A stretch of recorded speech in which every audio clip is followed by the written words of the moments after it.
ഓരോ അധ്യയന വർഷവും ആരംഭിക്കുന്നതിന് മുമ്പായി സ്കൂളുകളുടെ സുരക്ഷിതത്വം ഉറപ്പാക്കുന്നതുമായി ബന്ധപ്പെട്ട് നിലവിലുള്ള കേരള വിദ്യാഭ്യാസ ചട്ടങ്ങൾ കൂടാതെ തന്നെ കാലാകാലങ്ങളിൽ വിദ്യാഭ്യാസ വകുപ്പ്, പൊതുവിദ്യാഭ്യാസ വകുപ്പ് നിർദ്ദേശങ്ങൾ സർക്കുലർ മുഖാന്തരം പുറപ്പെടുവിക്കാറുണ്ട്.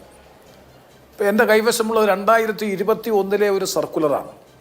സംസ്ഥാന ഗവൺമെൻറ് പൊതുവിദ്യാഭ്യാസ വകുപ്പ് പ്രസിദ്ധീകരിച്ചിട്ടുള്ള സർക്കുലേറ്റ് ചെയ്തിട്ടുള്ള സർക്കുലറിൽ എങ്ങനെയാണ് ഫിറ്റ്നസ് സർട്ടിഫിക്കറ്റ് നൽകേണ്ടത്, എന്തായിരിക്കണം അതിൻ്റെ മാനദണ്ഡം, നടപടികൾ എന്നതിനെ സംബന്ധിച്ച് 15/2/2021 സംസ്ഥാന ഗവൺമെൻറ് പുറത്തിറക്കിയിട്ടുള്ള സർക്കുലറിൽ വളരെ വ്യക്തമായി തന്നെ മാനദണ്ഡങ്ങളും മാർഗനിർദ്ദേശങ്ങളും നല്ലതുപോലെ പ്രതിപാദിക്കുന്നുണ്ട്.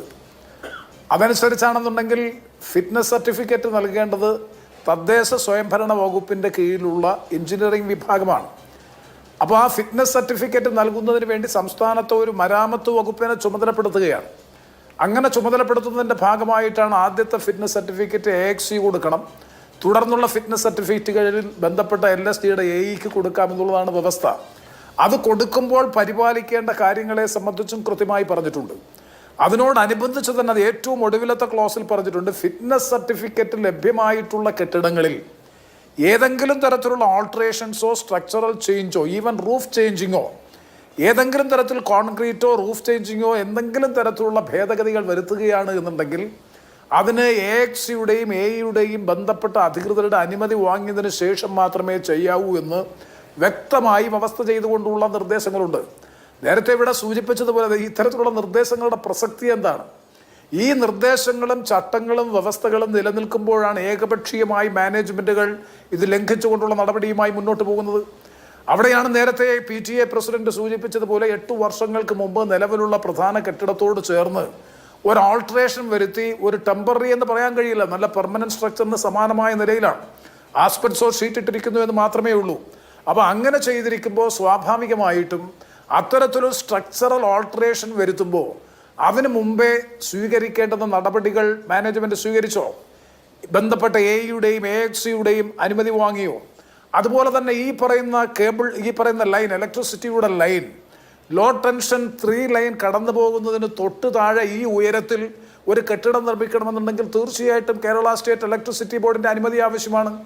അത് മാനേജ്മെൻറ്റ് അതുമായി ബന്ധപ്പെട്ട് എന്തെങ്കിലും നടപടികൾ സ്വീകരിച്ചോ? നേരത്തെ PTA പ്രസിഡന്റ് പറഞ്ഞതനുസരിച്ചാണെങ്കിൽ 40 വർഷങ്ങൾക്ക് മുമ്പാണ് ഒരു വീട്ടിലേക്ക് പോകുന്നതിനും പിന്നീട് ഗേൾസ് ഹൈസ്കൂളിലേക്ക് പോകുന്നതിനും വേണ്ടി ഇത്തരത്തിലൊരു ലൈൻ വലിച്ചത്. അങ്ങനെയാണെങ്കിൽ ഈ കാര്യങ്ങളൊക്കെ പരിശോധിക്കേണ്ട. അപ്പോൾ വളരെ ഉത്തരവാദപ്പെട്ട, വളരെ റെസ്പോൺസീവായിട്ടുള്ളൊരു മാനേജ്മെൻറ്റ്, അതും ഉത്തരവാദപ്പെട്ട ഒരു രാഷ്ട്രീയ പ്രസ്ഥാനത്തിൻ്റെ നിയന്ത്രണത്തിലും നേതൃത്വത്തിലും എത്രയോ കാലമായി ഭരണം നടത്തി വരുന്ന, പൂർണ്ണമായും പാർട്ടിക്ക് വിധേയമായി പാർട്ടി നിയന്ത്രണത്തിൽ, ഞങ്ങൾക്കെല്ലാം അറിയാം, ആ സ്കൂളിനെ സംബന്ധിച്ച് നല്ലതുപോലെ അറിയാം, കൃത്യമായി പാർട്ടി ചട്ടക്കൂടിൻ്റെ പരിധിക്കുള്ളിൽ നിന്നുകൊണ്ട് പ്രവർത്തിക്കാൻ ബാധ്യതപ്പെട്ടവരാണ് അതിൻ്റെ മാനേജ്മെൻറ്റായി തിരഞ്ഞെടുക്കപ്പെടുന്നവർ മുഴുവൻ. അത് നിർദ്ദേശിക്കുന്നതെല്ലാം ബന്ധപ്പെട്ട പാർട്ടി ഘടകങ്ങളാണ്. തദ്ദേശ വകുപ്പിന്റെ എഞ്ചിനീയറിംഗ് വിഭാഗത്തിനാണ് ഇതുമായി ബന്ധപ്പെട്ട ചുമതല, ഫിറ്റ്നസുമായി ബന്ധപ്പെട്ടത് എന്നുള്ളത്.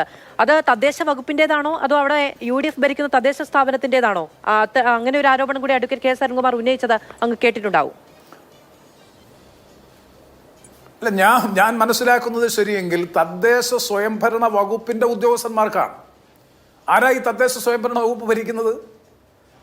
ഞാൻ പറഞ്ഞത് 2021 സർക്കുലറാണ് എൻ്റെ കൈവശം ഇരിക്കുന്നത്. അതിൽ വളരെ വ്യക്തമായി പറഞ്ഞിട്ടുണ്ട്, ഒരു കെട്ടിടം പുതുതായി നിർമ്മിച്ചു കഴിഞ്ഞാൽ അതിൻ്റെ ഫിറ്റ്നസ് സർട്ടിഫിക്കറ്റ്, ആദ്യത്തെ ഫിറ്റ്നസ് സർട്ടിഫിക്കറ്റാണ് നൽകുന്നതെങ്കിൽ ബന്ധപ്പെട്ട അസിസ്റ്റന്റ് എക്സിക്യൂട്ടീവ് എഞ്ചിനീയർ, ആരായി അസിസ്റ്റന്റ് എക്സിക്യൂട്ടീവ് എഞ്ചിനീയർ? ഗ്രാമപഞ്ചായത്ത് പ്രതിനിധിയാണോ? അത് കഴിഞ്ഞതിന് ശേഷമുള്ള തുടർ വർഷങ്ങളിലുള്ള സർട്ടിഫിക്കറ്റ് പരിശോധനയ്ക്ക് വിധേയമാക്കി നൽകേണ്ടത് ബന്ധപ്പെട്ട AEമാർക്കാണ്.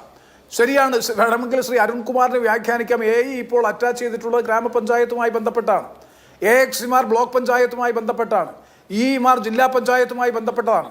അതുകൊണ്ട് ജില്ലാ പഞ്ചായത്തോ ബ്ലോക്ക് പഞ്ചായത്തോ ഗ്രാമപഞ്ചായത്തോ ആണ്. തദ്ദേശ സ്വയംഭരണ വകുപ്പിൻ്റെ എഞ്ചിനീയറിംഗ് വിഭാഗത്തിനാണ് സ്കൂൾ ഫിറ്റ്നസ് പരിശോധിക്കാനും റിപ്പോർട്ട് നൽകാനുമുള്ള അവകാശം അല്ലെങ്കിൽ ചുമതലപ്പെടുത്തിയിട്ടുള്ള ഉദ്യോഗസ്ഥർ. അത് സംസ്ഥാന ഗവൺമെൻറ്റിൻ്റെ ഡയറക്റ്റായിട്ടുള്ള അഡ്മിനിസ്ട്രേഷൻ പരിധിയിൽ വരുന്നതാണ്. അവരുടെ അഡ്മിനിസ്ട്രേറ്റീവ് കപ്പാസിറ്റിയുടെ അല്ലെങ്കിൽ അവരുടെ അഡ്മിനിസ്ട്രേഷൻ്റെ പരിധിയിൽ വരുന്നതാണ് LSD വിഭാഗം, എഞ്ചിനീയറിംഗ് വിഭാഗം.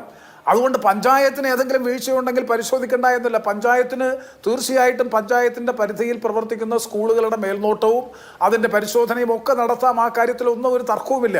പക്ഷേ ഇതിനെയൊക്കെ ഷിഫ്റ്റ് ചെയ്ത് ഒരു പുതിയ നറേറ്റീവിലേക്ക് കൊണ്ടുവരിക, അത് പഞ്ചായത്ത് ഭരിക്കുന്നത് UDF ആണ്, അതുകൊണ്ട് UDFന്റെ ഉത്തരവാദിത്വമാണ് എന്നൊരു പുതിയ നറേറ്റീവ് സൃഷ്ടിച്ചുകൊണ്ട് ഗവൺമെന്റിന്റെ ഉത്തരവാദിത്വത്തിൽ നിന്ന് ഒഴിയാൻ വേണ്ടിയിട്ടുള്ള ബോധപൂർവമായിട്ടുള്ള നറേറ്റീവാണ് ഇന്നലെ വൈകുന്നേരം മുതൽ ഇറങ്ങിയിട്ടുള്ളത്.